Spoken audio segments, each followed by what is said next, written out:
Kesibukan terlihat di salah satu toko bunga yang berada di Jalan Brigjen Hasan Kasim, Bukit Sangkal, Palembang, yang mulai banjir pesanan bunga segar mendekati Natal dan Tahun Baru. Bunga-bunga yang dipesan beragam hingga pohon pinus.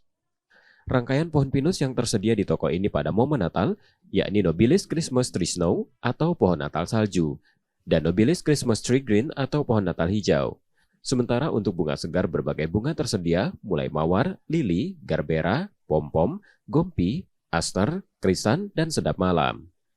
Eki Pratama, pengelola toko bunga menerangkan, rangkaian bunga segar nuansa Natal dipesan dengan harga beragam mulai dari Rp500.000. Selain bunga, rangkaian pohon pinus segar juga paling sering dicari.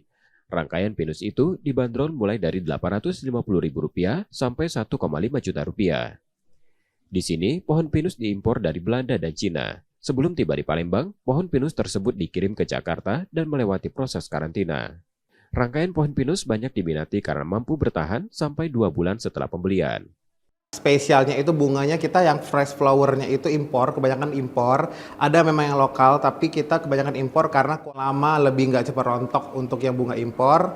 Harganya pun juga kita sebenarnya masih sangat-sangat terjangkau ya untuk ukuran bunga impor itu sangat reasonable banget. Usaha yang dibuka sejak 2015 silam ini memang menawarkan beragam rangkaian bunga segar maupun artifisial. Pemesanan dapat langsung datang ke lokasi usaha atau melalui media sosialnya. Purwantoro, Kompas TV, Palembang, Sumatera Selatan.